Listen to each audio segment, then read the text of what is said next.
We banked 40, 50. Some guys banked a little higher percent. The VIX is really headed down. So Daddy's got a bunch of cash, just holding some cash. A lot of, we call that dry powder. I And like that. Dry powder. I like it. the Getting readers, dangerous. the readers all have dry powder, and we're just sitting back. We're sitting back. We're sitting back, and I think we're going to get a nice little sell off here soon. So I'm excited. Dude, I really like dry powder. I think that's exciting. Dry powder's the key. You gotta have it.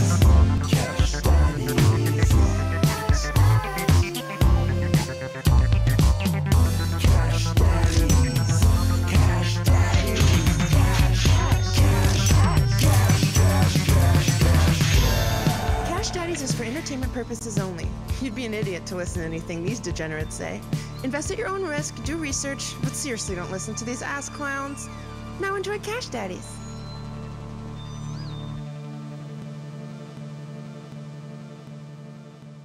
And welcome to Cash Daddies. We're banking fates. Join me as always, Jay Nice, Johnny Woodard, and how we do it. Bum, bum, bum, bum, bum. Oh, Huh? we're doing right now, Cash Daddies? Yeah, what do you want? What? The fuck was that? You want to Jesus. start over? Okay, I'm recording. Okay. Do you want to start over? No.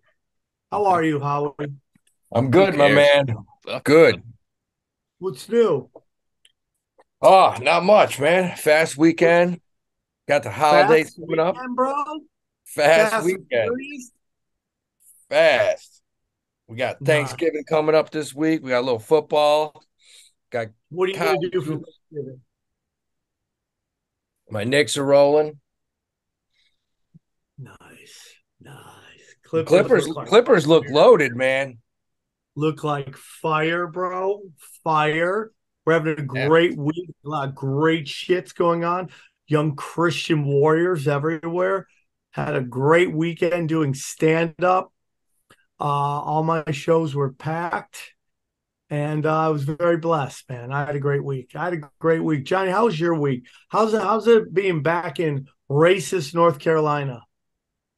Now, why would you say that about the fair state of North Carolina, the old North State, as we call it here? We have, I don't even know where you would get that from. We have no history of racism. We've never done anything None. racist in the None. state ever.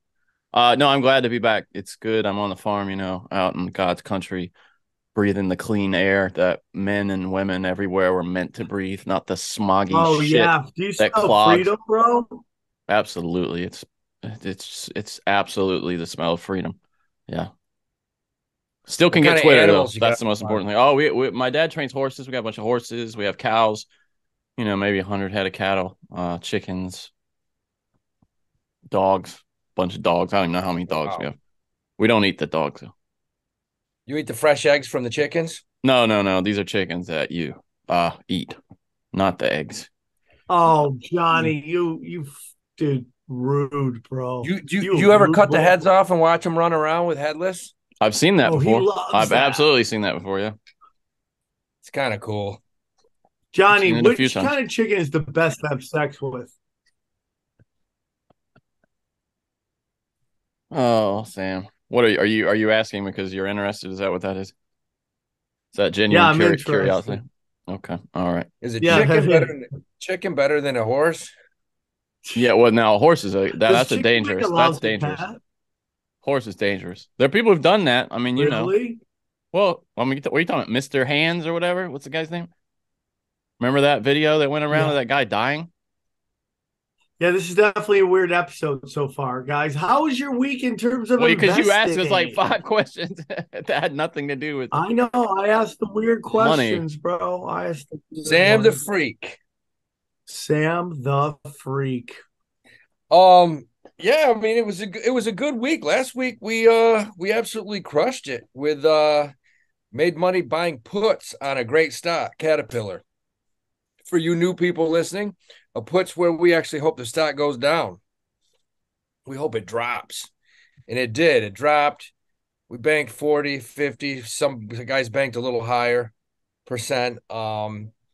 And we got a light week list this week, a lot of really light volume. The VIX is really headed down. So Daddy's got a bunch of cash, just holding some cash. A lot of, we call that dry powder in the Patreon. I And like that. Dry powder. I like it. the Getting readers, dangerous. the readers all have dry powder, and we're just sitting back. We're sitting back. We're sitting back, and I think we're going to get a nice little sell off here soon. So I'm excited. I'm excited. Dude, I really like dry powder. I think that's exciting. Dry powder's the key. You got to have it.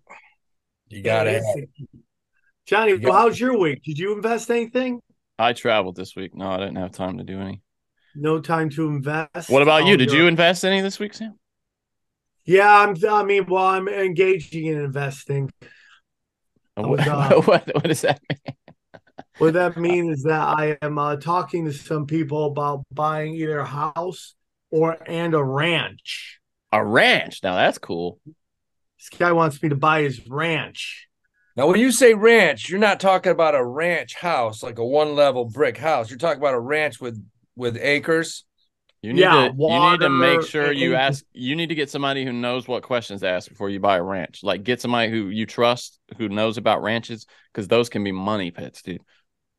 Yeah, Yeah, I've you heard gotta that. have All a kinds solid of water weird source. taxes in California on ranches and stuff. They're very Oh, really? yeah, agriculture hostile. You have to Johnny, yeah. I'm out.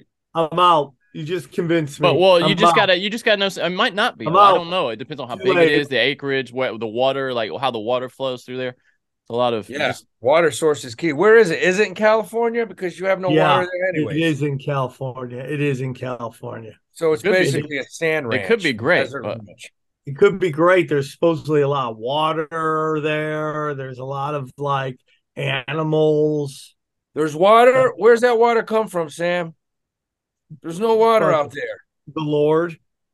There's no water out there. Wait, the What do you mean ocean? there's no water? What do you mean guys there's got- no water? You got no water in California. You got salt We got water. water. What are you talking about? We got tons of water. always worried about water, where the water's coming from. It's drying Yeah, up. I mean, Howie definitely is that. You want to have fun? Take Howie to Arizona and just watch his mind explode.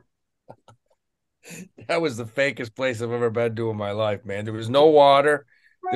They colored the cactuses, the cacti. They colored them different. They spray painted them different colors.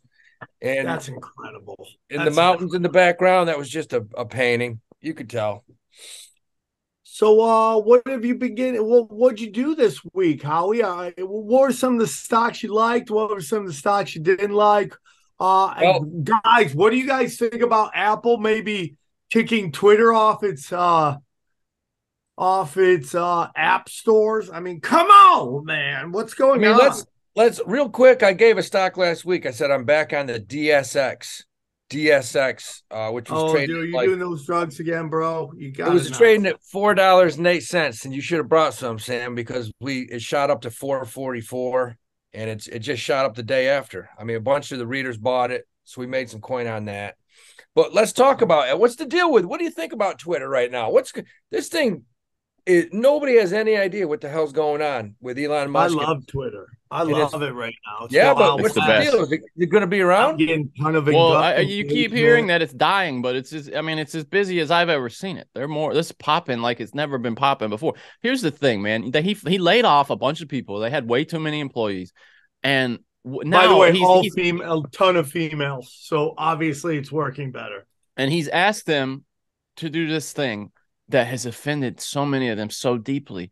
And here's what it is: just at the end of the week, to tell their bosses what they did that week. And that's really pissing a lot of people off at Twitter. A lot of them quit because they didn't want to send an email saying what they'd done that week. And then you had all these remote workers that they were doing jack shit. You know how it is. People get sent home. You're not doing any work. And they weren't doing anything. So he said, you got to come into the office to work. And now, and so many of them quit because of that. I saw a story this week. I got it right here. Hold on. That companies are losing millions of dollars because these workers that say they're working, they're actually what they're called stealth workers. And they're working in the other states where the taxes are like, they're saying, oh, I'm in Texas, I'll work for your company. But they're actually working in California where the businesses aren't licensed, they aren't registered as businesses. So one company said it lost like $10 million to these stealth workers. And that's what a lot of What? these guys were working for Twitter. They weren't even near the headquarters of Twitter. Or the office where they were supposed to be reporting to. They didn't even live in the What? same And they had state. to pay taxes there? Is that what it Yeah, is? where they work. Yeah, because that's like their business is in that state. So, and what that you had the same thing with Twitter, dude. That's what one of the big reasons you got so many people, ex-employees complaining, is because they were cashing big fat checks in a state that they weren't even supposed to be in. It's all BS, man. Oh, I didn't know that. That's crazy. I wonder though. I wonder what's he going to do about employees, new employees, if he's hiring. No one really seems to know as far as where their sales are going, that type of thing. I mean, company hasn't made any money. Well, Yeah, that was always Twitter's problem, though, was yeah, that Yeah, they of weren't course. making any money. I mean, and yeah, I that's mean, because you're they just were gonna just have a to. propaganda tool. He's gonna And have to that's what's downsize it. happening. Is that's going away right now. And people are freaking out for all these different reasons. And I bet you there's a lot of heat coming on Apple right now. Because Well, where did you Apple, see that? I didn't. The only thing I yeah, saw was Google that it. Apple and Google are the only thing that came up that I saw was Phil Schiller, the who works for Apple, is like the one of the App Store execs, maybe the App Store exec. He deleted his account, but I haven't seen any evidence that they're actually thinking of pulling it. well, There's all there's kinds of actually crazy shit on there. well, somebody says that Apple's terms of agreement, terms of service could come into conflict.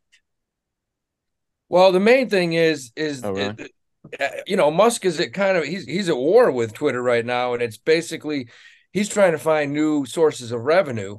And basically the one company that stands in his way is Apple.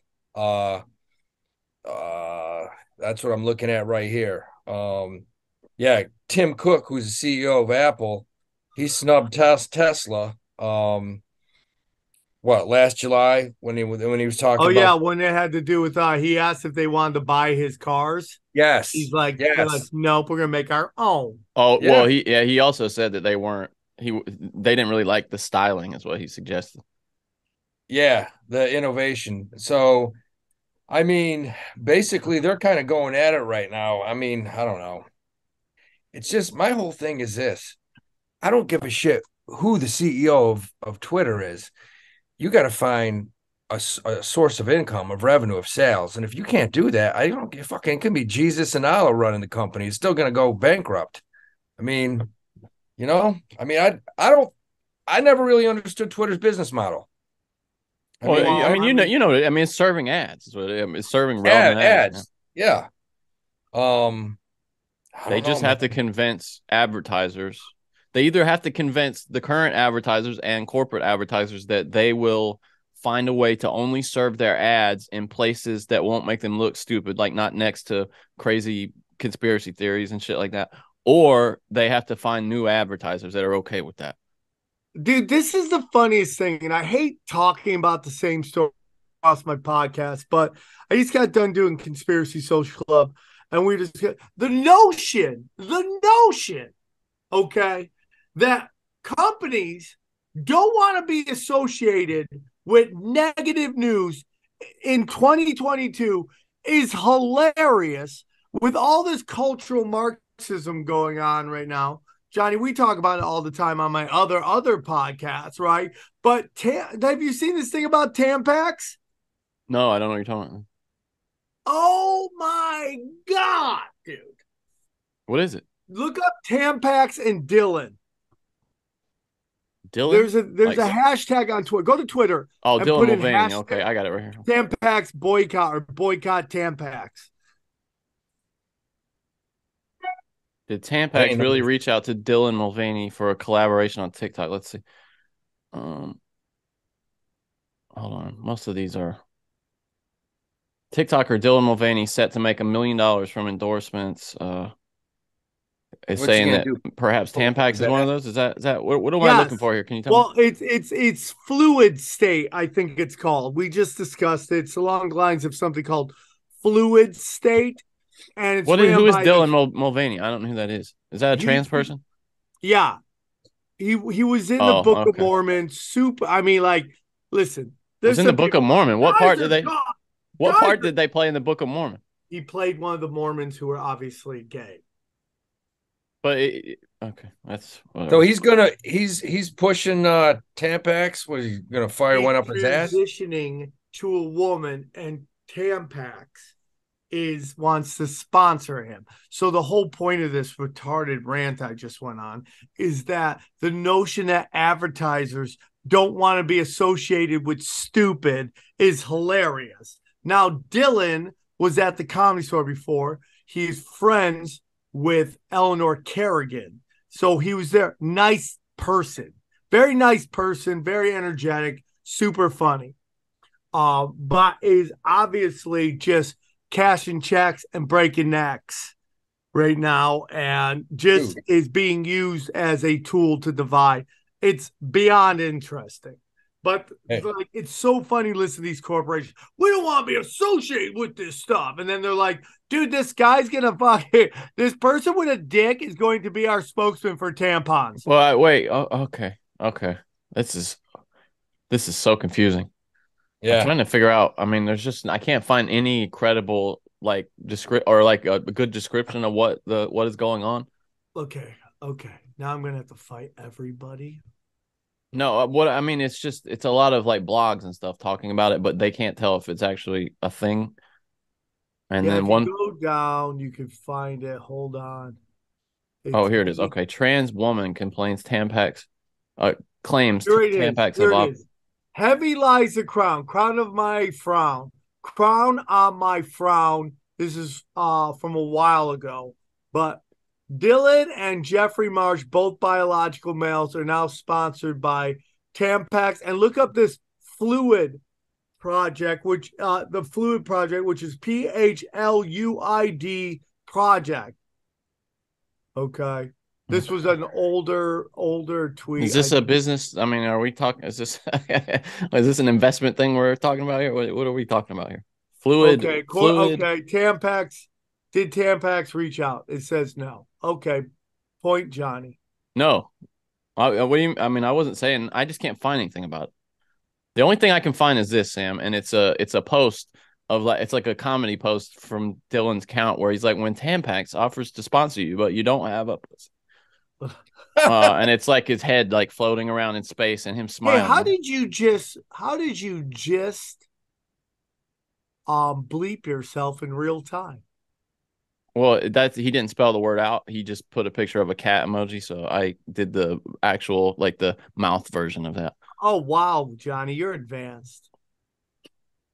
Yeah, when you don't have a pussy, put the tampon up your ass. Well, that's what I didn't know if this is like a trans person, like Yeah. that's got bottom surgery because those things do bleed apparently, but not Oh, like don't regularly, even but get just into from. that. Don't even get into that, Johnny. It's Jesus. gross. So hey, what do you guys think about today was the first day in federal court for BTX, the bankruptcy, FTX, right? FTX. Yeah. And they come out and basically the attorneys say, yeah, this could take 5 to 7 years. Amazing. There's a million people with their hands out, a million. And nobody's gonna get paid shit. No, Yeah. no one's. Yeah. They're not getting anything. It's gone. The money's Yeah. gone. Well, and you Yeah. have the counsel for the new management at FTX. This was their quote. Your Honor, what we have is a worldwide organization that was run effectively as the personal fiefdom of Sam Bankman-Fried, and that's FTX's attorney saying that. So let me ask you this. Okay, so you're the new management at FTX. Why are you taking this job? Like, They're getting how paid. much can you be getting paid right now? They're getting paid something. I guarantee it. I Yeah. mean, like it's good money for those people who come in. You think they walk down to the local Burger King going, hey, you got any managers available? We need somebody to run this company. But I mean, I guarantee you they're getting paid before anybody else does. Those people. And there's no shit. There's even no information on who or what is managing anything. I mean, you don't really know. But this judge, I guess, it's looking over the case. I guess this is the worst thing he's ever seen. This is so bad. This ass clown basically just robbed people, point blank robbed them. and he's in the Bahamas still. So I don't know why. Video that God, I just keep talking about the same stories, but there's a video of him running with a backpack on into his condo on Dude, YouTube. how do we not? How is he not arrested? We have an extradition thing with the Bahamas. I don't think we do. The Do we? Bahamas? I would I'm think so pretty because sure. that's part of Great Britain. Like, right? Yeah. Hell yeah. I mean, Yeah. you know what's crazy is anyone that was We do. affiliated with pushing that thing, with pushing FTX, like Tom Brady and Giselle did commercials. Well, they're getting sued. They're getting sued billions. I mean, Brady's got a lawyer up right now. Not only the fact that he lost 90% of his net worth, now he's getting sued by everybody for What pushing. about the fact that Steph Curry's involved with this and a trainer of Steph Curry just got accused of rape? I mean, like, poor Steph's got to be like, what is going Well, on? that's not his trainer. That was an NBA trainer. That's like that's just all the NBA players work with that guy. Oh, okay. Yeah. So, but he did work with him. Yeah. Yeah, one on one. I saw that. I mean, I don't know what to say. It's he says, she says, but I mean, I'd like to know what Curry had invested in FTX. I'm sure it was a few mil. Yeah, me too. Can we But I can we mean, talk about one other thing that we kind of didn't talk about last week? I don't know. Yeah. Disney brought back Bob Iger, which is just, I mean, talk about rewinding the clock.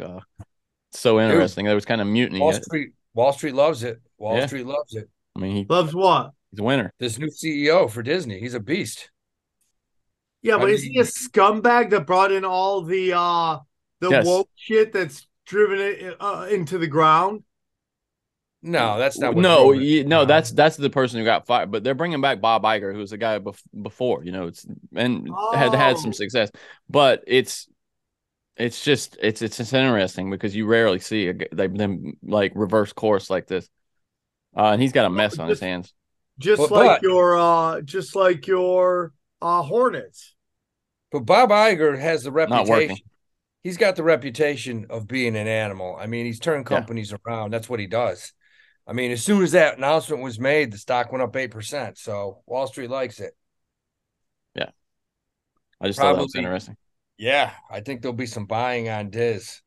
Popped 8-9%. It was up to 96, 97 at one point today. I'll tell you what's interesting is you see all those commercials on TV for SoFi, the online internet banking company. And now basically Congress is like, we need to look into SoFi to even see if they have fucking assets that are worth anything. Really? I mean, yeah, because there's a rumor going around that SoFi was knee deep in all this crypto shit. Oh man. So you imagine having your mortgage with SoFi and all of a sudden, they don't have any money. That could be a situation. Imagine being SoFi Stadium and they haven't. Well, You get so outstanding checks. SoFi's trading at $4, about to go bankrupt. Piece of shit. I'll tell you, like, Sam, what do you think? As we're sitting here talking, Bitcoin just hit a 2-year low. Yeah. Bitcoin was in the 15s. Dude, if it goes down to, let's say, 8, I might buy a couple. I don't know, man. I just don't know. I mean, it keeps dropping, and I'll tell you what kills me. I just laugh every day because I get pop-ups on my Twitter of these hextards, and it makes me laugh to the point. This guy Dickie Hart comes out every day. He goes, I told you Bitcoin was going to drop to 16. I told you. Meanwhile, your piece of shit coin is 2 cents, dude. You've gone from 45 down to 2 cents. He never mentions it. He's fucking jamming these. It blows my mind how these people just can't see how they're about to get bound. The coin's at 2 cents. And these people are like, well, I'm not worried because my money's staked for the next 5 or 6 years. Try pulling that out of there. Let's see what happens. Yeah, and then where's it going to be in 5 or 6 years? Dude, he'll be in another planet. He'll be you won't see him with walking around with women's Prada bags, skipping. Yeah, that's the worst part. It's like, why are you going down? I don't get it, man. Why are you like doing all that when it's obvious everything is crashing and burning? I mean, and his coin is down a lot more percentage wise than Bitcoin, way more. I mean, Hex is down 85% for the year. Hey, how can you be in an investment that's down 85% and be like, yeah, he's our fearless leader. He's going to save us. It's the blindness is I can't fathom it. I don't understand it. You're down 85% for the year. I mean, Bitcoin for the year, uh Bitcoin's down 70% for the year. Oof. 70%, which isn't good. That's an ass beating. I mean, if you got to find, I mean, Cash Daddies here, the Patreon guys, they'll tell you. I mean, we're up probably 40-50% for the year. But if you got a financial advisor and you have your money with him and he's telling you, hey, it's a rough year, we're down 70%. The stock market's down 25, but I'm down 71%. Dude, you're not gonna that guy's fired. He's fired on the spot. You're gonna get rid Yeah, of him. yeah, yeah, yeah. Blows the common sense level is just it's every day. It blows my mind. Blows my mind. But that's why we got good readers, man. We got good Patreon members. These guys are doing the right thing, setting up Roth IRAs, setting up IRAs, asset allocation across the board. And we're hanging with the S&P. We're beating the S&P. Oil and energy. Oil and energy is where it's at. Yes, that is where it's at. It is. 100%. Oil and energy's up. If you had your money in that for 2022, you're up 70%. You're up 70%. You're not down 70, you're up 70. You just own some oil and energy, man. It's unbelievable. It is Unbelievable. unbelievable, dude. It is. Yeah. I mean, what do you think, Sam? Do you underneath it, do you think crypto is going to hang around? I think crypto will come through eventually, because they want us on digital currency. But I think, like you've been saying for a while, a lot of this is going to go away. A lot of this is going to go away. How much of it do you? I think a lot of it depends on Coinbase and the success of Coinbase and other like serious exchanges. What do you think, Sam? Like if Coinbase goes under, I can't see how. Yeah, It I can mean, but last. how are they going to get us on this one world currency if they keep destroying all the currency? Well, no, but what if that's the thing? What if they destroy all the currency and then they're like, but we have one that's backed by the federal government? I just don't see anybody getting in on it. If it's insured, if it's like FDIC insured, really? I just really don't, to be honest with you. I just don't. I mean, I'm looking at the Grayscale Bitcoin Trust, which, Yeah. institutions have bought that. GBTC, it's basically large crypto. And in the last month, it's gone from 13 down to 8. I mean, it was at 50, trading at 50. Now it's at 8. So I mean, how many of these big guys are going to keep their money in it? This is just a disaster. Crypto is a disaster right now. So I don't know. I've heard some of these guys on TV talking about it, and they don't look good. They look like they haven't slept in months. Yeah. They really do. I mean, the other day they had Novogratz on there who's got a ton of this shit. Ton of it. I can't imagine what he's lost. And he was live in it getting interviewed, and he dropped the F-bomb like 6 times, and I don't think he knew it. Oh, really? Yeah, I don't think he knew it. So he swore like 3 or 4 times, and they were just That's like, so bleep, funny. bleep, bleep, bleep, bleep. Yeah, he was That's pissed. funny. I don't blame him. I mean, you take something that you believe in, and you put money that you've earned your entire life into that, and it fails this quickly. Oh, This ass beating's been like the last few months. It's just miserable. So, a lot of people are pissed, like you guys, about not being able to get your Bitcoin out. Shit, 6 months, it may not matter. I mean, God, I don't even want to. Yeah, I mean, the thing. Here's the thing, though, Howie. Most of my money that's in Celsius is in USDC. It's in stablecoin, so it's all still worth the same that it was. Oh, I see what you're saying. Yeah, It's hurting me. It's It's crazy. unbelievable. I mean, I can't. That's, that's the thing. That's why, if I own 20 stocks at a brokerage house or a bank, um, and let's say the brokerage or the bank goes belly up, uh, SIPC, it's still insured. I can still pull 500,000 out of there. I mean, that's, I guess that's the positive of having a government. You know, it's haven't had to do it yet, but if you needed to, it is insured. Um, How about all those strippers? They got their like fucking like Coinbase wallet uh thing on their barcode on their leg tattooed it where you could just like send Oh, them. is that a real thing? That's so Yeah. funny. And they're just like now they got this bad tattoo that isn't worth anything. I don't know, man. It's crazy. We'll see. I know a lot of there's still a lot of Bitcoin Maximus out there that still thinks gonna be worth something. And we'll see, dude. I mean, we will see. It is crazy. Did you hit up Tim yet? See if he's coming? I did about 10 minutes ago now. Yeah. 8 minutes ago. All right, let me see. well, I will say this, Sam, from the beginning of this show, if you listen to Cash Daddies from the beginning of the show, I don't know how many times I've said on the show, your entire portfolio don't have more than 5 to 8% in crypto. And I've said that from the first day the show started. Don't put anything more than 5 to 8% in crypto. Have stocks, bonds, cash, real estate. Those are real tangible assets. I mean, it's definitely painful. It's I painful. got a question for you, Howie. I saw this story about how Weight Watchers stock jumped a bunch after the CEO bought 63,000 shares. Can you explain why that happened? Is it just supply and demand? So they created the demand, like they created scarcity by buying them, or is it the signal that sends? Why does that happen?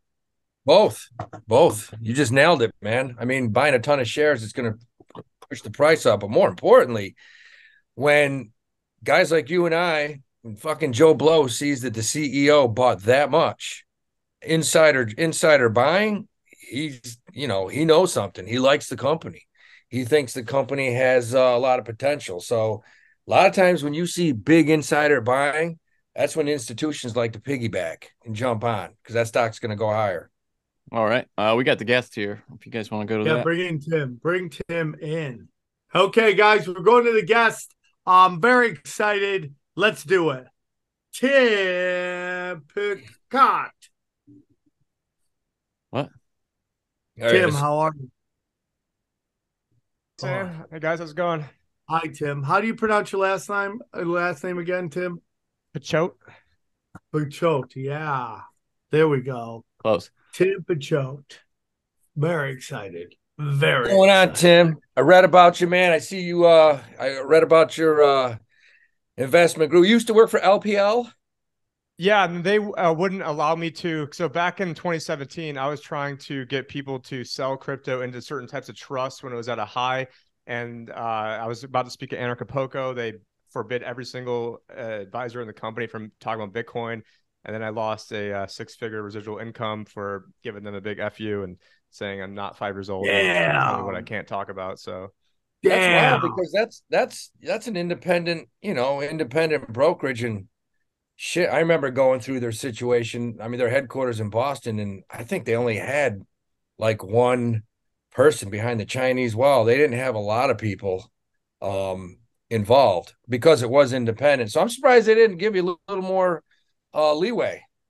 well, they didn't care at all when so I started trying to do this like August 2017. So then all of a sudden, by October, everyone and their grandma starts talking about it. And then they just put the kibosh on everyone talking about this. So yeah, I think they have about 18,000 reps. It's a great company aside from the fact they forbid me from talking about crypto. And I'm like, and mainly I was working with people that already had a bunch of crypto that bought it at like $1 or 50 cents and then wanted to sell it and how to do so tax efficiently. Yeah. And, I'm like, hey, I'm not 5 years old. I shouldn't be, I was, like Johnny, I was in the Ron Paul revolution from back in the day and was going down all those rabbit holes. And I also do a lot of work with Arthur Diamond Hands. And he wanted me to let you know that he is the biggest Johnny Woodard fan in the world. So. Shout out to that guy. I talk to him sometimes on Twitter. Yeah, he's a Arthur cool dude. Diamond. I'm totally against that. And can we please cut that out? Can we please cut that out? Tim, Yeah, I'll get right on Tim, it. it's a perfect time for you to come in. We're discussing crypto. Howie thinks it might be in trouble. Johnny thinks it might be in trouble. What do you think? Is crypto done? Stick a fork in it. I mean, I think you have to differentiate between crypto and Bitcoin. And so, I mean, there's a lot of scammers in the space. I mean, most of these projects probably don't even deserve to exist, and people just making up tokens and doing all this, bullshit yield farming that was going on. And a lot of what went on with FTX and Three Arrows Capital, it was fraudsters and people running businesses, incredibly unscrupulously. And it was the fault of centralization of individuals who weren't acting in best faith, and it was those individuals. And so that can happen whether you're in crypto or not. And so I don't think it's a damnation of the entire crypto industry as much as it's a damnation on those individuals involved. But now we're seeing obviously lots of counterparty contagion. I know now the big fear is what's going on with Genesis. Because Genesis had, I think it was like $500 million worth of loans out to FTX, and they also got caught up in the Three Arrows Capital. And then Genesis is that, which actually sort of the funny part about all this is that the story first broke on CoinDesk. CoinDesk is owned by Digital Currency Group. Digital Currency Group also owns Genesis, and now Genesis is potentially going bankrupt on as early as potentially Monday because of the story that their guys dropped about the Alameda balance sheet. Oh my God. That's crazy, dude. But Tim, this is like you just said it. It's not, you can't blame everyone. Few bad apples. This isn't a few bad apples. This is a lot of fucking bad apples. Like way more than I thought at the beginning. It seems like a domino effect right now. Like everybody has their hand in the crookedness. I mean, what do you think?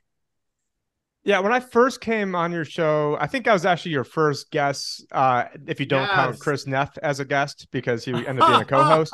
So no, he was a co-host, but and also you guys first guest. No, I love his touch butt, and everything else. But anyways, with everything that's going on, I mean, it's there are bad, but there's always people trying to chase whatever the next big thing is. There's always people trying to chase what's the next Bitcoin. And if your entire modus operandi and reason you're in something is you're in it because you want to get rich, well, it's easy come, easy go. And so, I mean, no offense to Sam and the Shiba Inu army, but a lot of people are in that to get rich. And so if you're in it to get rich, well, then once you get rich, then everyone is going to want to dump their bags at the same time. Where there's little people in Bitcoin who are in Bitcoin and never want to sell it. And so when I first came on, I was more of a crypto guy than I was a Bitcoin guy. And I was always sort of against a lot of the Bitcoin maximalists, but, I think that they do have a point with, a lot of the crap that's going on. So, and this is not investment advice, and say I'm a financial advisor, I've got to give those provisos, do your own research. I mean, the first thing everyone should do is their own research in anything. I don't have a compliance approved yet, so it's not out, but I did create a crypto course, because the first thing you should do is get knowledge. And if you're in this space and you own crypto and you don't know how to go onto a hardware wallet, you don't know what a paper wallet is, then, you should only have money that you're willing to lose into that, because you should know what you're getting yourselves into. And the problem is it's, everyone wants to see like, hey, what coin, if I have $100 and I put it on Coinbase, which coin can I get that will give me the most amount of tokens? And so it's a very easy come easy go situation, whereas with Bitcoin it's like, hey, if I have $100 of Bitcoin, I'm buying 0.0000 whatever Bitcoin, but I can buy 5,000 of this or that. And so people are drawn to the amount of units, but it is easy come easy go. And people are also not aware of like, how come this price is 20,000 and this price is 30 cents? Like the 30-cent one must be cheaper, but they don't look at market cap and what the total supply of the coins are. And so there's lots of pitfalls that people find themselves in. And and anytime there's a place that's making a lot of money quickly, it's going to draw in the scammers. And so I remember going to crypto conferences in 2017 before it all took off, and it was all like super legit, like 200 IQ type dudes. And then you go into one of these conferences when it's at the Mania, and it's all these basically used car salesman type people who are would push your grandmother off a cliff to go get but sale. let me stop you, man. Let me stop you, because old Sammy boy, the head of FTX, he was a 200 IQ dude too, and now he's on the lam. He's on the run. Well, he was also a fake liberal, and we here, don't really like all these fake liberals who, effective altruism of how they can give away a bunch of people's money. And he was also, very tied in with, obviously the Democratic Party. He was very tied in with the SEC. So the Alameda Research, their CEO Caroline, which was his girlfriend, her dad was the one that gave Gary Gensler, the head of the SEC, his first job. Gary Gensler. Now I have to be careful because Gary Gensler is like literally the only person that could like take away all of my income because he's the head of the SEC. But he also was, when he was running the Commodity Futures Trading Commission, his former boss was what's the guy's name? John Corzine, who was the head of MF Global. MF Global just walked away with all their clients' money. That guy never had to do a perp walk, never got in any trouble. He was the former CEO of Goldman Sachs as well, and also the senator out of New Jersey. And then he basically did what FTX did, but on like the non-crypto version of that. Never faced a perp walk, never faced nothing. To my knowledge, I think the dude got off scot-free and all this. So, there's bad actors everywhere, and the people that got the crypto anarchists that got into this in the beginning as sort of like an FU to the Federal Reserve and trying to get away from central banking, they are completely worlds away from the Sam Bankman-Fried, fake altruist over there. And I immediately didn't like the guy when I saw that video of him, months ago, where it was like, oh, this is the world's most generous billionaire, and look at him just with handing out $100 to this homeless guy, and he drives a Toyota Corolla. Well, wasn't he also one of the ones offering to bail out everybody at Celsius? Remember that? How he was like, oh, I'll be happy to take a loss to help the people get their money back. Like, who are you? Whose money were you paying them with? That's what I would love to know. And Voyager and a few others. And so basically what they're doing is they're minting their FTT token which they owned most of it. And since they controlled most of the float, they were able to effectively kind of manipulate what the market cap of that was. And then they were using that as collateral to then make loans against. And then they flat out basically stole their client money at FTX to then make things whole over at Alameda. But they did have, and part of it was, I think that basically without CZ being the head of Binance, without him basically torpedoing what was going on at FTX, I think they were setting up FTX to basically be like the oligopoly, monopoly system in America where everything gets to run through them because they're funneling money back to the Democratic Party. They've got ties with the SEC. I think Caroline and Bankman-Fried's, both of their parents were like compliance lawyer, tax lawyer professors. It's just sort of crazy. Well, here's a question for you, because we haven't told the readers what you do. You have your CFP, correct? Yep, certified financial planner. So basically, you did what I did. I worked for a private client group, and it's simple. We gather assets, same thing you do, and somebody gives you $5-10 million. You want to allocate that, in certain sectors. Fixed income, real estate, whatever, but you want that thing diversified across the field so that if one area takes an ass beating, the other one pulls you back up, and you don't lose anything.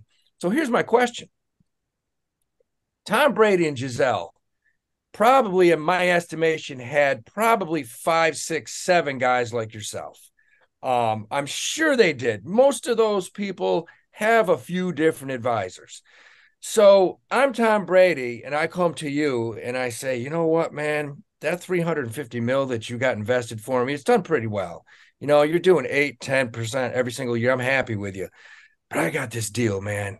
This kid, Sam Bankman, man, he's telling me if I take that 350 million and I put it into FTX, it's going to be worth $4 billion in 3 years. How the fuck do you talk him out of that? I mean, I know, it's the dumbest shit in the world. I don't care what happens. But somehow he talked his advisors into doing it. I mean, how does this happen? Well, first off, I'm not entirely clear if he actually put money up to do this, or if he was then given equity to be the pitchman or spokesman. So I don't really know how much of his own money he put into it, as much as he was then getting paid to do these gigs in either like FTT or in crypto. So he may not have actually put. Well, according to everything his wife left him. His wife left him right around. According to everything we read, it was northwards of 400, 500, 600 million that he and his wife both put in from their private wealth. So That's what we're reading. Who knows if it's true or not? But I understand what you're That's saying. like his entire CBS contract, right? He's basically working. Maybe CBS. Giselle's like the contrarian indicator of the tops, because I remember like wasn't she getting paid like one of the first people to demand getting paid in euros back when that was like at its like absolute peak as well? She was and then so she maybe was she's the like number the one model on planet Earth. She was worth 3 times as much as Tom was. But yeah, the rumors that you read about, the amount of money that both of them put into FTX was hundreds of millions. And my whole thing is, for them to do that, they had to have gone to their financial advisors, their team, their private client group, whatever, and said, guys, you've been great. You've done a super job, but we want to take 70, 80, 90% of what we have, and we want to put it here. And that to me is mind blowing. That just blows my mind. I mean, because if I'm his financial advisor, I'm tackling him. I'm like, Tom, you can't do this. You just cannot do this. This would be the dumbest shit you've ever done. Let me ask you a question. You're my financial advisor, okay? And I want to invest with a guy who has that haircut. Any kind of alarms going off with a guy with that kind of haircut asking me to invest all my money. Yeah, I think every alarm bell in the world is going off at that point, especially when they're talking about being these, effective altruists. And I just want to, drive a Toyota Corolla, but never mind the, $300 million worth of real estate we own in the Bahamas. Yeah. So it's just like a typical limousine liberal type thing where it's, look over here at my Toyota Corolla that's 10 years old, but don't look at my, $300 million empire of real estate over there. So, I mean, it's just, par for the course, what you see, all the time. But, one thing I did want to, talk about in terms of like things some readers can do, because obviously it's been a very, very tough year, unless maybe you're listening to Howie on the Patreon, but, for everyone that does have assets that did lose money, I know you guys have talked about IRAs and have talked about Roth IRAs before on the show before. So with a Roth IRA, it's after tax money, and any gain there can grow tax-free. You get to take the money out tax-free. Some other asterisks with that. It has to be there for 5 years. And so, if you got into something, so anytime you're really trying to take a flyer on something you think that can, really be like a banger for you in a portfolio, if you put that inside of a Roth IRA and it ends up, exploding in value, then that's a tax-free gain. Now, one thing that you can do that last year, the Democrats actually tried to stop this, and because they were all actually pissed off that Peter Thiel had like a multi-billion-dollar IRA. So one thing that you can do is you can do a Roth conversion. So let's say you had an asset that went down, quite a bit in your IRA. You can then take that specific asset, can pay taxes on it now, and then convert that to a Roth.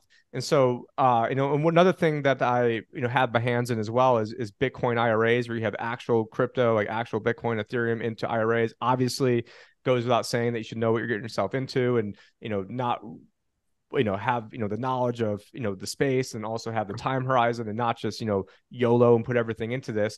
But for people that do have a portion of their retirement into crypto, or want to get it into crypto, you can do it inside of a Roth IRA.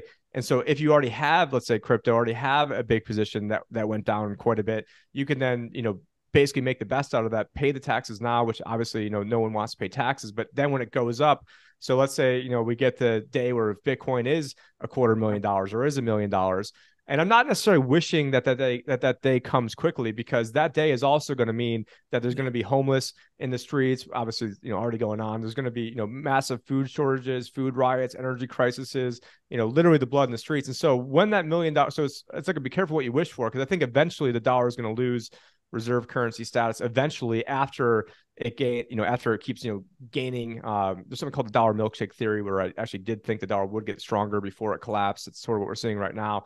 But it's come down quite a bit, though. What's up?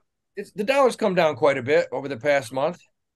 Yeah, it has. But in the in the grand scheme of things, looking on like a 1 year time, 2 year time horizon, still up quite a bit. But you can do a Roth conversion and then also anyone that owns their own business, and I know that Howie has talked about this before, you can do SEP IRAs. You can also do individual 401ks if you own your own business, have your own LLC, where you can sock away. It's almost like it's close to $60,000 a year that they'll let you put in. It's like right around there.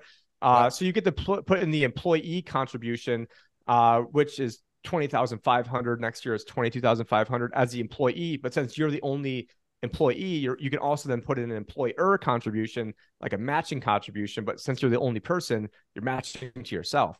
And so it's a loophole to get in. Like instead of only having like $6,000 a year going into an IRA, you can have like 60,000.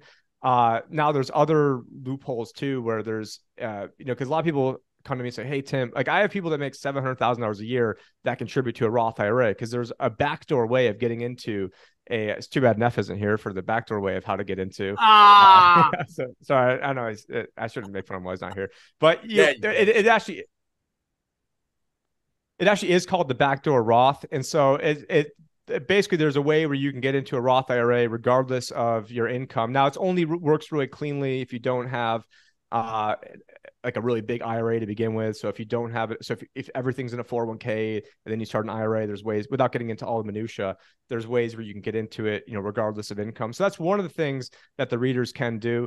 So if you're in a position that went down a lot, or you're looking to get crypto into an IRA, or specifically like Bitcoin or Ethereum, like now is the time you want to do that when it's at a beating. Like anyone could talk about, crypto when it's, and I have not made videos really since February, because I am worried about what is going on in the world, and I've just started my own homestead out here, and just ordered 25 chickens to get in the greenhouse and getting everything all ready, and rainwater and all that sort of stuff.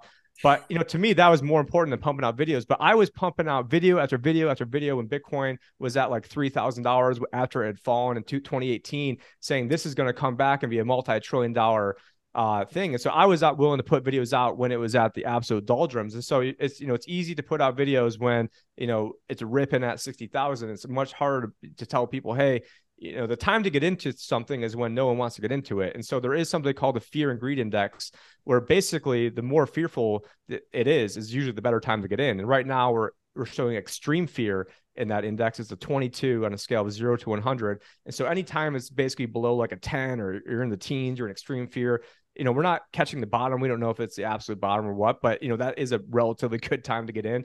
And a relatively bad time to get in is when it's at like an 80 or a 90 or 95, and it's an extreme mania. And nobody wants to. I got a few people that did crypto IRAs with me when it was at like $3,000, $4,000.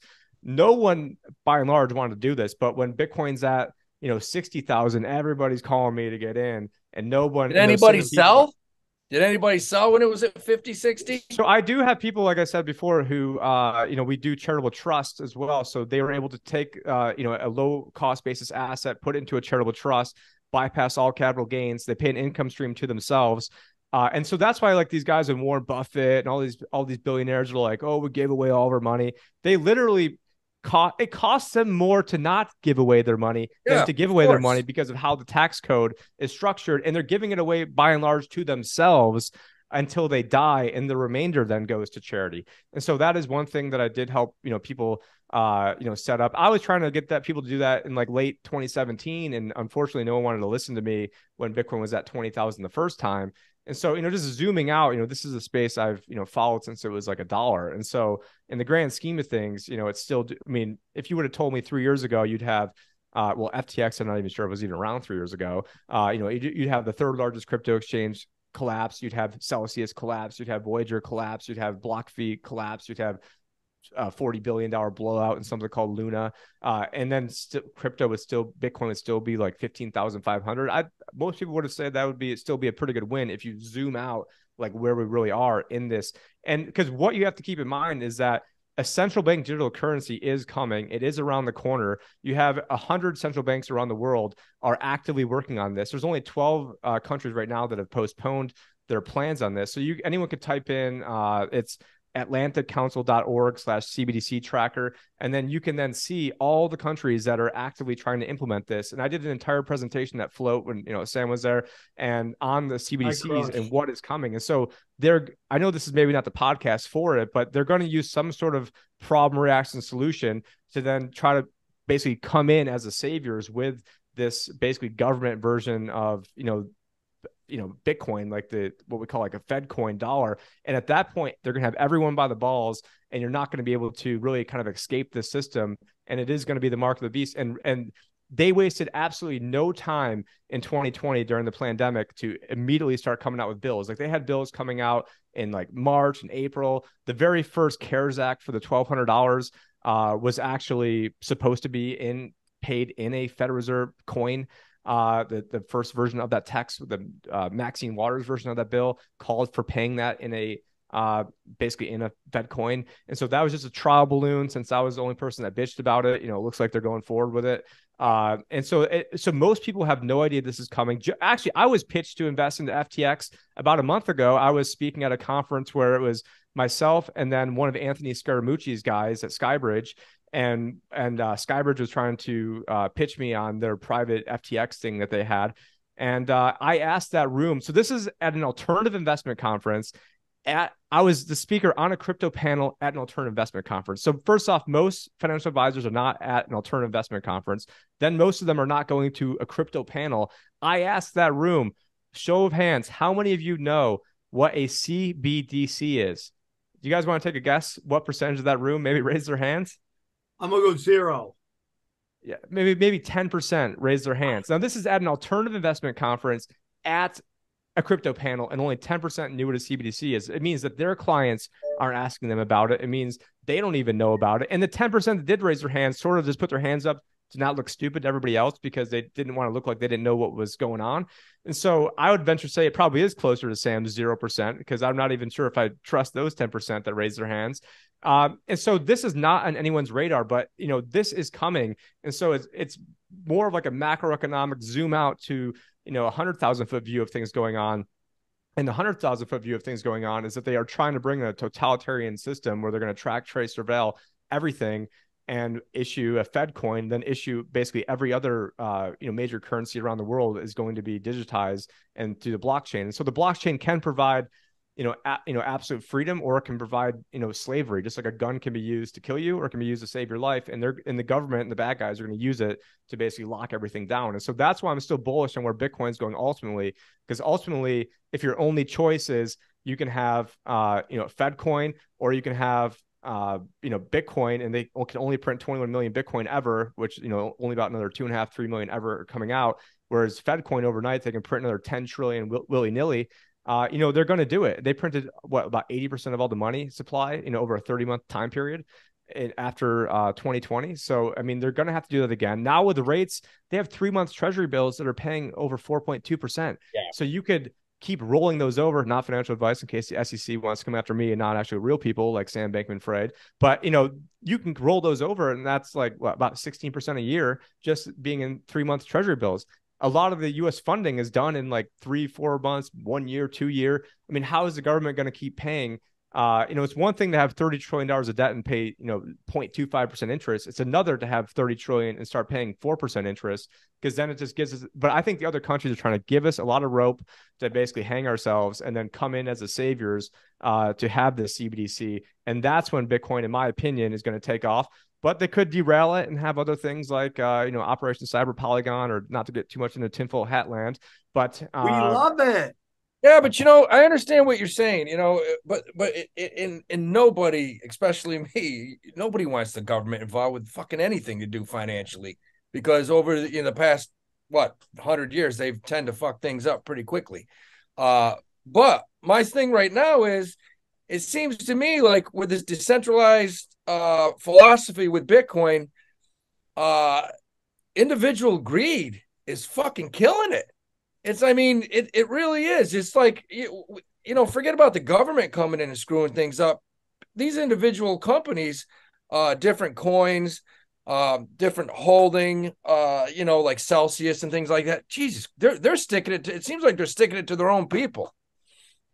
And I think you talked about, decentralized. Well, the thing that you, I guess, failed to mention is that these are all centralized things. So Celsius was a centralized, entity. Voyager was a centralized entity. FTX was a centralized entity. And so the real way to get into Bitcoin is to, buy yourself a hardware wallet or do a paper wallet type deal. And then, you buy the crypto and then you move it off the exchange immediately, and doing things the right way. And so I don't know if I have, somewhere, and there's like really clever ways that you can, store your private keys and do all sorts of crazy stuff. And so that is not necessarily a failure of Bitcoin. It's a failure of centralized exchanges, and Bitcoin was created to remove the middleman. And really, and people are worried that are upset that middleman effed up when Bitcoin was created to really get rid of that middleman.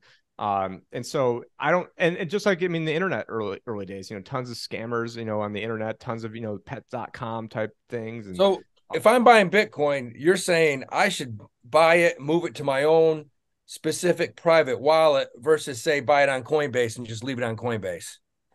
yeah, I mean, it's unless, you don't trust yourself or, and, or you think you're going to get drunk one day and just flash around your private key or text it to everybody. Unless if you trust yourself, then yes, I would do it that way. Because ultimately, then if something messes up, only you are to blame. But yeah, I mean, having it where you hold on to the private keys is the ideal way to do that. Now, in retirement accounts, it might not necessarily be, that feasible to be able to do it that way. But, and so then you have to do a lot more due diligence, what's going on and who, your counterparty risk is. But, a lot of people wanted to make, I have a client that, I mean, I don't even want to, lost probably 8 figures in Celsius. And, and I had told the person that, hey, if you're, one of the sayings that I'm not sure who is credited saying this, maybe Howie knows, but the old saying, picking up pennies in front of a steamroller. And so if you're picking up 4 or 5% yield on Bitcoin, but you think it's an asset that over a long period of time can go up hundreds of percent, what is that 4 or 5% going to do for you when you think that this could go to infinity when the dollar collapses? And so you want to hold on to those private keys. And if anything, I think this is just going to make the space even stronger. And probably the bigger collapse of everything was when Mount Gox went down. I think it was like 2013, 14 ish. That was, I think, a much bigger thing. But, every time, the space does learn, but, people, it's always easy come, easy go. And they want to get into, whatever the next new big hot new thing is, what's going to be the next new Bitcoin. And if your reason, and I'll ask people like, hey, why are you in XYZ token? Well, I want to make a bunch of money. And if everyone's in it to make a bunch of money, well, okay, well, once it goes up, then they all sell. And I mean, I remember at one point, Cum Rocket was worth almost $250 million. Was worth over $250 million. My Cum Rocket is worth over a $250 million. Great time that was, huh? We were young, full of hope. Everybody had some Cum Rocket, and we were just enjoying life. But you bring up something very interesting, Tim, and that is that if they do go with this digital currency of the Fed, it might be a really good idea to also have Bitcoin there because most likely they'll have to exist together, right? In some weird kind of way. Like if they're going to push this Fed coin and you have Bitcoin, there's going to be room for Bitcoin as well. I mean, am I wrong on that? Yeah, so they're probably going to then, I think no one said, getting through the Great Reset is going to be easy or going to be fun. And so there's going to be a lot of attacks on this space. And so what I, expect to happen is that, when they launch FedCoin, maybe there's some other attack that they launch on Bitcoin or Bitcoin then plummets. And then everyone's in the regulators and Elizabeth Warren says, see, this is why, you guys should be in the US dollar FedCoin version of this or the treasury backed version of this.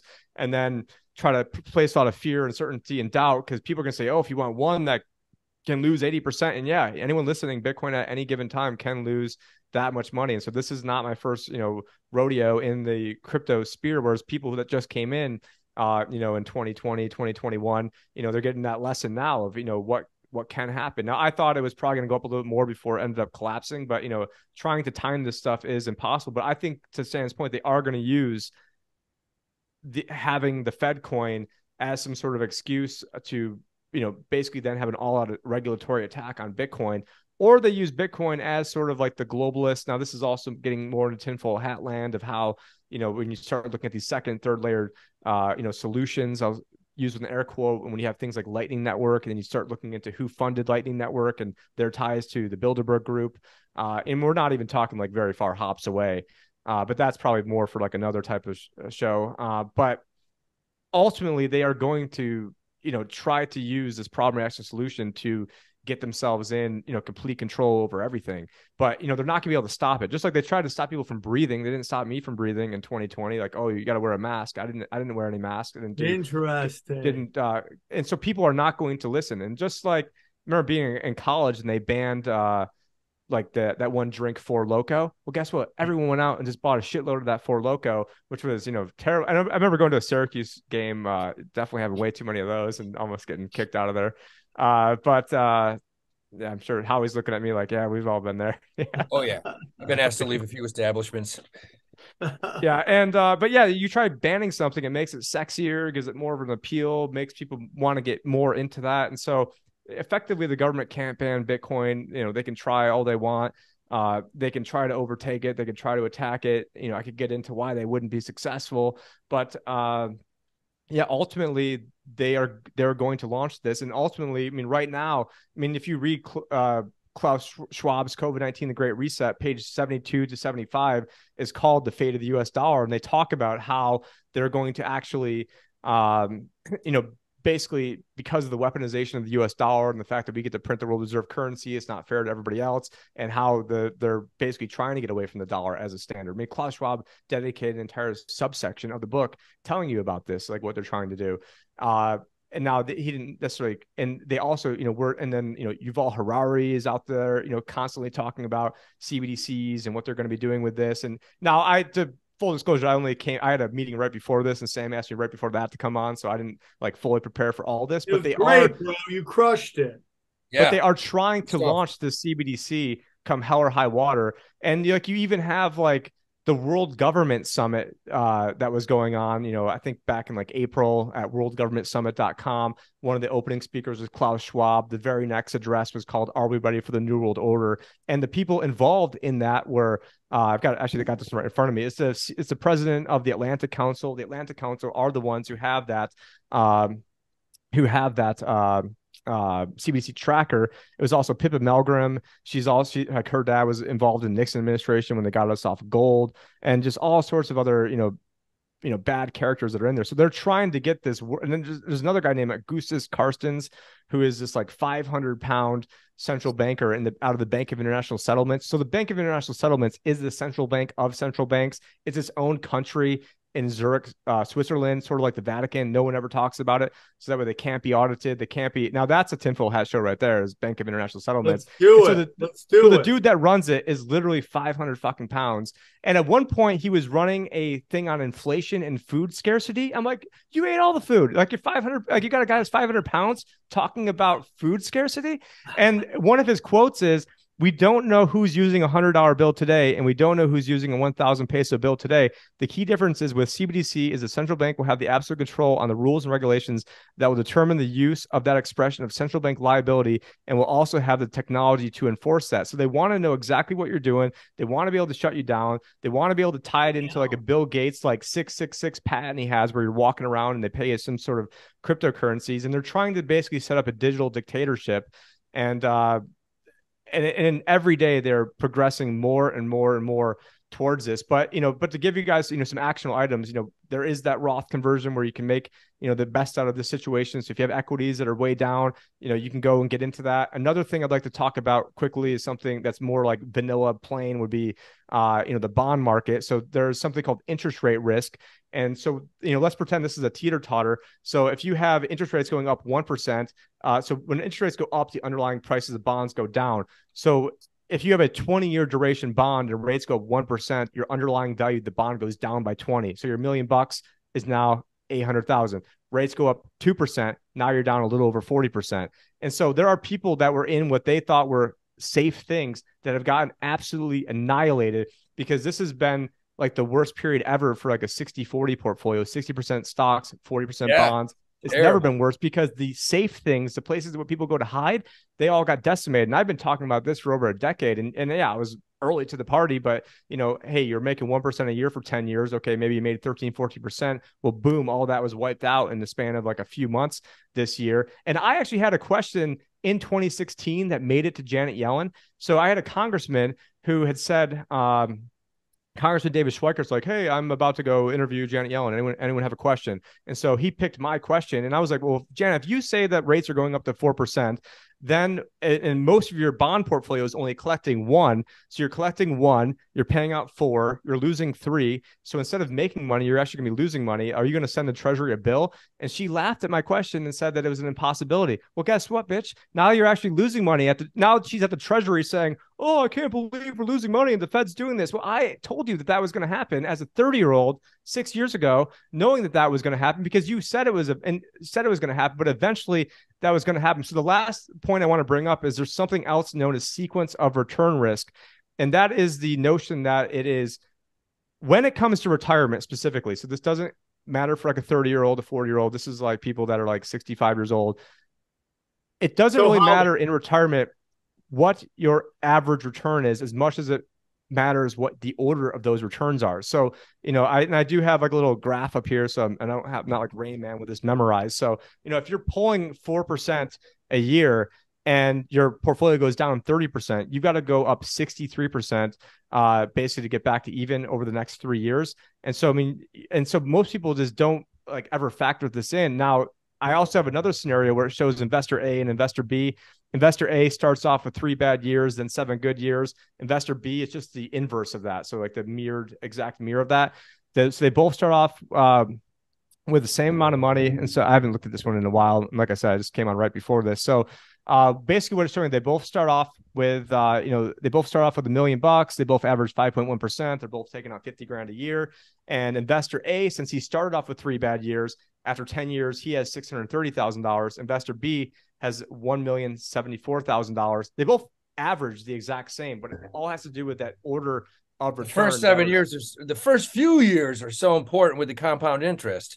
To stop you real quick, you're talking about interest rates. You're talking about, it's the first time, we see the crossover, the 2 years ahead of the 10-year, which is a little bit insane. But to me right now, I think this is the best time since 2009 to invest in high yield bonds. High yield right now to me is like mouthwatering. You can buy high yield bonds right now.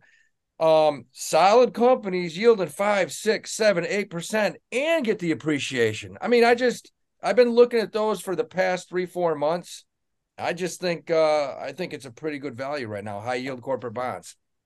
So I have always been against bonds, and I actually had to call up the TD Ameritrade like trading desk to figure out how to place like an individual bond order because I just like never done it because basically my entire career the bond market was shit and there was nowhere to go. And so just recently, for full disclosure, and again, I guess everyone do their own due diligence on this, but if you can get a 3-month treasury, I'm on Trading Economics right now, a 3-month treasury, 4.31%. So you can just keep rolling that over. You're in a U.S. treasury that's fully liquid, and then you're getting over 16% a year for just being in a treasury. Now, there is some risk to that. And obviously, I'm not a big fan of the government. And on the one hand, I'm talking crypto. On the other hand, I'm talking treasuries, which are about the complete opposite of each other. But it is important to have dry powder. And I did start this year with, quite a bit of dry powder. Powder, baby. Oh, look at that. Look at that. Dry powder. That's all we talk about on here. Kids are talking about the dry powder. The dry powder. Yeah, the kids are talking about the dry powder. So my problem with the high yield bonds is, I haven't done really the due diligence on that, but if you're looking at getting 4% in a 3-month treasury bill versus 5% in a, basically a junk bond fund. So, that's what high yield, are the junk bonds. Now there were so many companies that were zombie corporations that were just floating by being able to make their interest payment. But now that you're in a situation where interest rates are much higher, the risk of that is that there could be a default risk of some of these companies not being able to make their nut. And so I just thought, for me, I'm not really in these as like a way to really to make money as much as I'm in a way to like protect money that's going down. So that's my, safer route. But, for anyone that's close and the advice for someone that's, going to be, 35 versus 65 is going to be, completely different advice and what they should do. And, but all of it starts with knowledge and, knowing what they're getting themselves into. And really the last point about that sequence of return risk, because I do have a real world example of this. So for someone that retired January of 1969, and this was, they started off, sorry, they started off with $500,000. We're withdrawing 4.05, 60-40 portfolio. They retired in January 1969. at the age of 31 years later, ran out of money. Now, someone that retired in April of 1970, so we're talking, I don't know what that is, like 15, 16 months later, after 31 years, had about $2.6 million. Now, they averaged the exact same. It's just all had to do with that initial beginning getting walloped. Yeah. So it's just super important to either have that dry powder or have income coming in from various sources to be able to cover your nuts. So my thing was, to people that were retiring, is that you should have your income covered, but your absolute needs covered, whether it's through, Social Security or a pension or some other annuities I like versus some, but that's a whole nother conversation. Rental income, something, have some sort of means of generating income, then have your other stash that's more of like the Mad Max scenario where you get, the crossbows and dirt bikes and then the silver and the gold. You're hitting them all. And and so it's but you need to have that volatility though. But you need to be able to ride out that volatility. So if you have the income coming in, it doesn't matter if Bitcoin's down 80%, because then you could take some of that income or some of that dry, so either ride it out or take the dry powder and then buy more of it. And always the best time to buy more of it is when people are most fearful and when you're most hesitant about doing so. It's easy to YOLO in at 60. It's hard to be out there pumping this and talking about it when it's way down, because ultimately I do believe in the space, but you should be getting into it the right way, holding on to your private keys. If you do leave some money on an exchange, don't leave more than you can afford to lose. I think I had like $100 on FTX. Actually got really lucky because I took some off of FTX. I only had it on there for like 2 or 3 days, but it was in September. So, I mean, pretty close to all this, but I put an offer in a house like 2 days after putting money into FTX, and I just took out like almost all of it. And left like $100 in there. So, but yeah, I would have taken that money off anyways, but just the timing of all this stuff. And it was more to do due diligence on, other people that were going to invest in this and seeing, hey, what's the experience like? How easy is it? But the only person you can really trust is yourself, and holding on to private keys is the best way to be able to do it. Jesus. Tim, you crushed it. Where can they find you? The libertyadvisorshow.com is where you guys can find all my media. Then you can find links to potentially work with me there as well. I do a lot of videos with Josh Segerson of Rural Alternative Media. So, we're on Band.video, Rockfin, all the usual places. So I'll be doing some videos with Josh here again real soon, and some of my own videos. Now that I bought the homestead and I've gotten, some gardens and stuff underway and ordered the chickens and stuff, I feel good enough to start making some videos and pumping up my own content. But the libertyadvisorshow.com is the best place to find me. And, it's been real, and thanks for having me on, guys. All right, buddy. Tim, you crushed it. Thanks for coming on. Guys, thanks for listening to Cash Daddies. What's your pick, Howie? You want me to do it right now? Yeah. I'm going to stick with what we're talking about right now. My pick is, we're talking about dry powder. If you want to move cash from a money market where it's getting a little more interest, go to HYG. HYG is where you want to put some cash. It's going to gain 5% plus appreciation. It's the iShares, iBox, and high yield corporate bond ETF. HYG. All right. Great episode. A little different, but we say in the moment, we get weird here today on Cash Daddies. Follow us over to the dry powder mecca. That is the patreon.com/Cash Daddies. And come get weird. Come see me live. Go to SamTripoli.com. Where are you going to be, Howie? I'll be here in New York City all week. My mind just went blank, man, because you got me thinking about the dry powder. I think that was kind of weird. Love that dry powder. Well, no, it was a coincidence. We were talking about dry powder, and then that was some weird shit. Tim knows what he's talking about. He's a young warrior. All right, guys, great show. We'll see you at the Patreon. Come get weird.